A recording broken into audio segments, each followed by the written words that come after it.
Alors moi je vous propose c'est de commencer par la traversée de la Corse. Je ne sais pas s'il y en a qui l'ont fait dans la salle, mais pour moi c'est peut-être un des plus beaux raids que j'ai fait.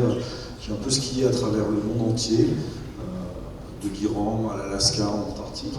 Mais il n'empêche que cette traversée de la Corse, ça m'a vraiment ému parce que c'est des paysages incroyables et c'est surtout skier souvent sur quelques étapes. On skie avec les deux mers, est-ouest. Et puis on navigue entre des refuges qui sont des vrais refuges au sens propre du terme, c'est des refuges pas gardés, qui ont la chance quand même d'avoir des poils, et qui nous permettent de traverser du sud au nord. Alors moi je l'ai fait dans les deux sens, et c'est vrai que l'itinérance du sud au nord est plus skiante que du nord au sud. Chinisia qui est là pourra peut-être me contredire ou dire oui, je ne sais pas. Mais ça reste un très très très beau raid. Je vous laisse regarder quelques photos. Là, on est à la Punta del Oriente, au-dessus du col de Vizavone. En fait, c'est un raid qui part d'une petite station de ski qui s'appelle Ez, le Val d'Ez, qui est à côté de Place Méca. On a Ajaccio qui est là, pour ceux qui ne connaissent pas, Bastia qui est tout au nord. Et on monte à cette petite station de Ez et on part sur les crêtes. Voilà, on va naviguer du refuge de Capanel, les bergeries de Capanel, refuge de Londa, en passant au col de Vizavone. Et ainsi de suite, refuge de Petrapiane, Manganu, nuit à Calacouch, qui est un village, et puis on finira au Moncinto pour descendre sur la vallée d'Asco. Je vous laisse regarder les photos. Tout petit refuge.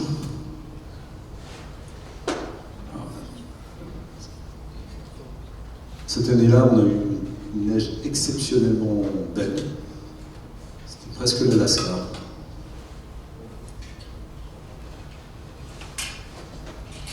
Là, c'est au départ du col de Vizavone pour traverser sur le refuge de Londa.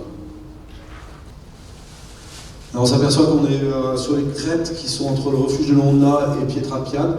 Et en fait, au loin, on a la mer, versant ouest de l'île. On a Ajaccio, on ne voit pas, mais Ajaccio se situe dans la baie juste là. C'est parfois un itinéraire qui est, je n'aime pas trop le terme, mais qui est alpin, même si on n'est pas dans les Alpes, mais qui est un itinéraire qui peut être technique, avec un enneigement cette année-là exceptionnel. Le refuge de Petrapiane, voilà, l'itinéraire entre le refuge de Petrapiane et Manganu, peut-être l'étape la plus compliquée.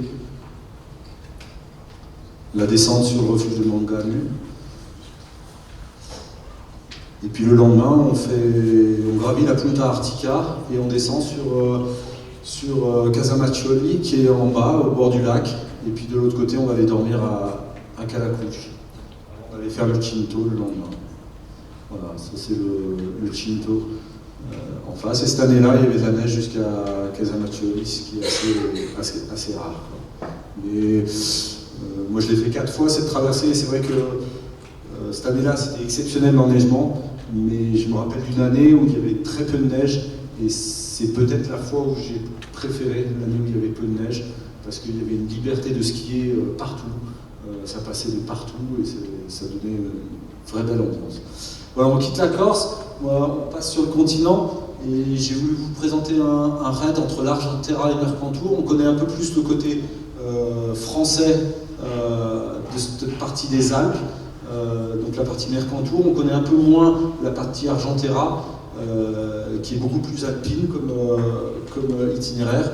Et voilà, on a fait un raid en 5 jours qui était assez alpin. Je vais voir les photos.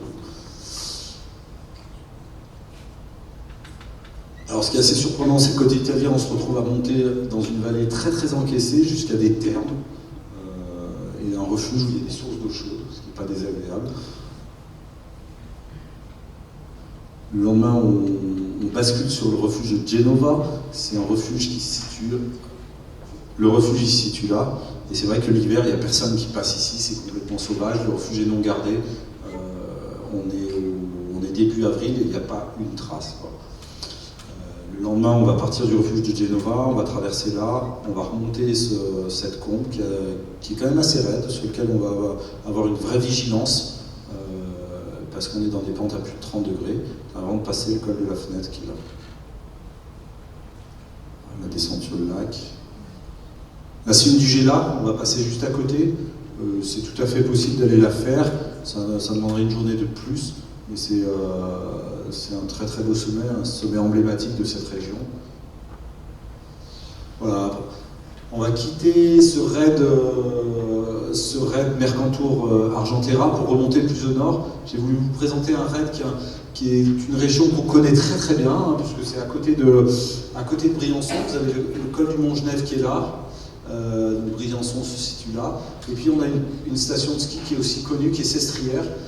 On connaît aussi le Queyras, qui est là, avec le fond du Queyras qui s'appelle Abriès, le dernier village de la vallée et de la région. Et on a fait un raid, on a essayé de jouer à saut de mouton sur les frontières en tournant autour de ce massif.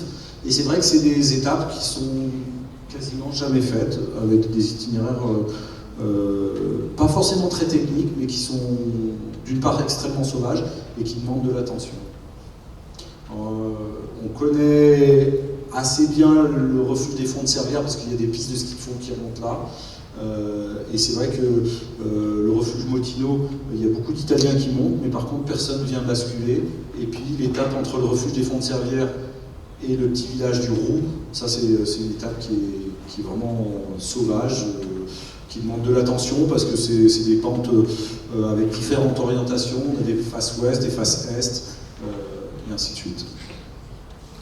L'étape peut-être la plus extraordinaire de ce raid, c'est l'étape entre le gîte de Roux et le refuge de Tronquéa.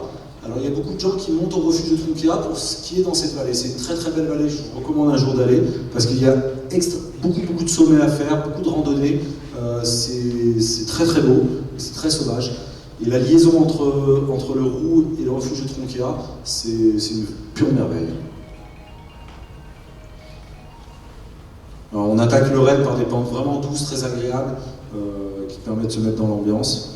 On remonte des vallons comme là, pour aller chercher le sommet et basculer sur le refuge des Fonds de Servières de l'autre côté.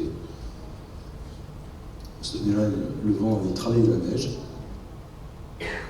Là, on bascule sur le petit hameau des Fonds de Servières, où il y a un gîte qui est ouvert, non gardé, mais qui est ouvert avec un poêle et du gaz.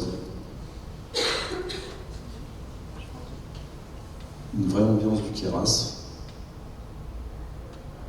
Le lendemain, c'est l'étape pour traverser sur le Roux. Voilà. Là, on va se retrouver au Roux.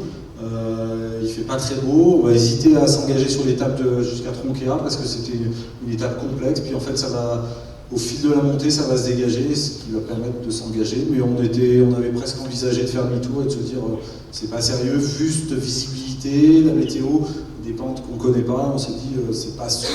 Beaucoup de neige fraîche aussi. On n'était pas sûr de vouloir continuer. La météo va se dégager et qui va permettre d'avoir une vraie visibilité et de pouvoir jouer avec tous les micro-reliefs pour éviter d'aller chercher des pentes très chargées comme ça. Vous voyez, là, vous avez deux personnes là, une personne qui skie, on passe un par un. En fait, c'est ce qu'on explique aussi dans le livre au niveau évolution sur le terrain, comment on aborde ces pentes où personne n'est passé et comment on prend la décision d'y aller ou de renoncer. Et puis si on y va, comment on évolue de manière sécurisée dans ces conditions-là. Voilà, ça c'est la belle descente pour rejoindre le refuge de Tronquéa qui est en bas.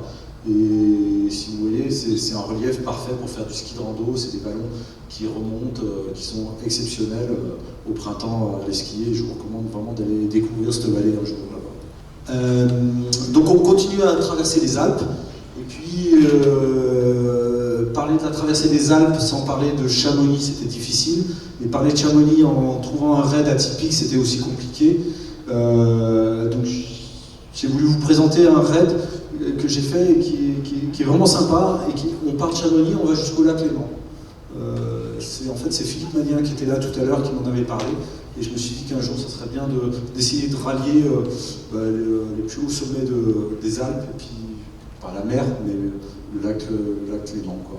Donc on est parti de Chamonix, on a pris les remontées mécaniques du Brévent, on est descendu au pont de l'Arlevé, on a traversé col d'Anterne, enfin pas le col d'Anterne, le refuge d'Anterne, les Aillères, Et puis on est descendu le vallon de Salles pour aller jusqu'à Sixte faire à cheval. On est remonté, on est passé au refuge de la Vaugeale, on a dormi au refuge de Bostan, c'est marrant, je ne l'ai pas positionné, il se situe là. On a dormi au refuge de Bostan, on a traversé sur Morzine. Morzine, on a fait une petite navette taxi pour remonter et traverser jusqu'au refuge de Tinderets. C'est un refuge qui est non gardé, mais qui est une vraie merveille, avec tout le confort, gaz, couverture, et puis un énorme poêle à bois pour réchauffer. Le lendemain, on a fait le Mont de Grange, qui est un très très beau sommet, et le couloir nord du Mont de Grange. Et puis on a traversé en passant au village d'Abondance, on a traversé sur le refuge de Bise pour finir à Novelle, au bord du lac Léman. On se situe pas très loin du refuge de Bostan.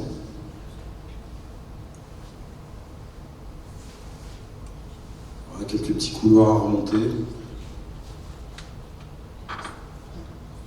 Et c'est un vrai relief à ski de rando où on navigue voilà, des corniches à passer, des combes à rentrer, contourner des sommets, et on voit le mont de Grange qui est là, avec le couloir qui attaque juste là derrière. Le refuge de Tinderets, qui est un petit refuge, mais qui est une vraie merveille. Voilà, remonter au mont de Grange la veille, on était arrivé sur ces crêtes-là, on était passé là, longé sous ces pentes, rentré dans cette combe, et le refuge de Tinderets se situe derrière ce sommet. Le lendemain, on était venu là, skier là, puis remonter la crête du mont de Grange. En arrière-plan, on a les Dents du Midi, qui se situent en Suisse, avec le fameux couloir jaune. Voilà, on quitte Chamonix, on rentre en Suisse. Alors en Suisse, c'est le paradis du ski de rando, avec plein de possibilités. J'ai voulu vous proposer un raid entre le Haut-Valais, puisqu'on est Oberwald, c'est la fin du Valais. On a le Damastok, le massif du Damastok ici là.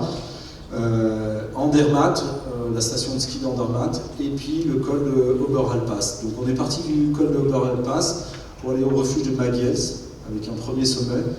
Le lendemain, on a été faire un sommet, puis on a basculé sur le refuge de Fermiguel. Alors, Fermiguel, vous allez voir, il y a une photo, c'est un très bon petit refuge, mais malheureusement, il est ouvert qu'un jour par semaine.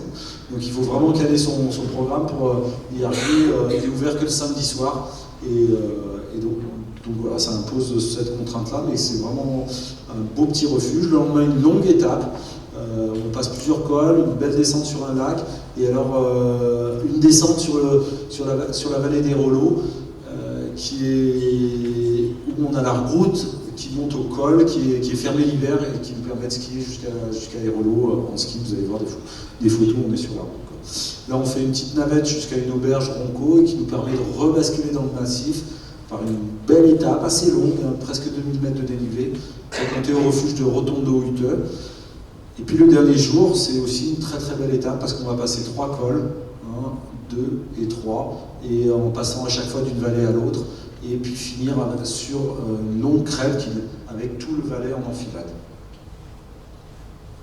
Là, on a le Damastok en arrière-plan.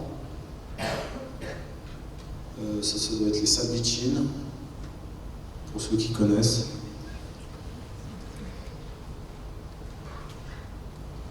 Là, on va aller faire le Pitzravec, qui est tout au fond de la vallée, avant de basculer sur le refuge de Fermiguel. Voilà, ça c'est le refuge de Fermiguel, une petite cabane en pierre, toute mignonne. Et là, on va attendre le gardien qui va arriver que le soir. Bon, il est quand même monté, donc c'était très bien. Un vrai relief à ski de randonnée, il y a de la recherche d'itinéraire pour éviter les pentes raides, du micro-relief et des décisions à prendre. La fameuse descente sur les Rollos, cette route enneigée, ce qui est assez surprenant, mais qui permet d'aller rejoindre la ville en bas. L'auberge au fond de la vallée à Ronco, et puis on remonte au refuge de Rotondo, avant de traverser ces fameux 3 cols qui permettent de rejoindre le Valais. Voilà, là, c'est la dernière crête et on enfile, on a tout le Valais qui se déroule devant nous avec l'Oberland à droite, parce que c'est là où on attaque la fameuse traversée pour aller à la traversée d'Oberland qui est décrite dans le livre. Elle s'attaque depuis Münster et on attaque dans ces pentes-là pour aller basculer et traverser sur Finsteraarhorn et Jungfrau et ainsi de suite. Ça, c'est la dernière photo sur Oberwald où on arrive dans des hameaux qui sont super beaux. Et puis on va finir. Alors on aurait pu mettre plein de raids parce que entre la Suisse, l'Autriche, il y a des centaines et des centaines de raids. J'ai voulu vous mettre un raid en Autriche. Alors l'Autriche, c'est aussi un autre paradis du ski de rando, c'est un haut lieu du ski de rando, puisque même les enfants de 5-6 ans font du ski de rando, et à 80-90 ans, on voit des gens qui font du ski de rando, donc il y a une vraie culture du ski de rando. Par contre, ce qui est assez surprenant dans ce pays, c'est qu'en fait, ils ont vraiment positionné des massifs dans lesquels ils tournent en ski de rando. On pense à la Sibreda, on pense à l'Ötztal, le Stubal, le Zillertal, le Großglockner, et à chaque fois c'est des massifs dans lesquels ils font des boucles avec des refuges gardés qui sont des vrais hôtels de montagne. Et par contre, ce qui m'a surpris et qui continue à me surprendre parce que je continue à aller souvent skier là-bas, c'est qu'entre chaque massif, on a des zones qui sont complètement vierges et où il n'y a personne qui skie l'hiver. Et là, donc là on est dans les Stubai, et en fait il y a un raid classique qui est extrêmement beau, qui est le tour du Stubai en ski de randonnée. Mais par contre, la liaison entre le Stubai et le Zillertal, on se retrouve dans ces montagnes-là qui peut-être sur la carte paraissent anodines, mais on se retrouve dans des milieux très très sauvages, où les refuges sont malheureusement pas gardés et parfois fermés. Donc on est obligé de faire des étapes extrêmement longues. L'étape qui va de Hildesheimer Hütte jusqu'à la vallée, là, il y avait 32 km avec presque 3000 mètres de dénivelé. Et pourtant, sur le parcours, il y avait des refuges, malheureusement, ils étaient fermés.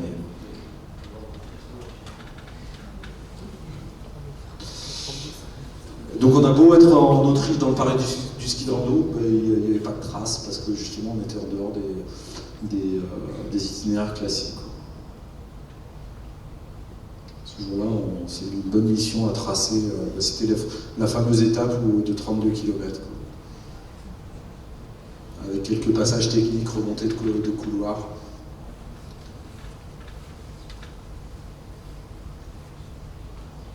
Une météo qui se dégrade ce jour-là. On est redescendu en bas de vallée, on remonte dans une autre vallée, donc un départ en forêt. Quelques passages qui nous ont un peu terrorisés, inquiétés, parce qu'il fallait remonter cette gorge en disant qu'est-ce qui va se passer, est-ce que ça va passer au bout. Puis finalement ça a pu faire. Un petit bivouac aussi.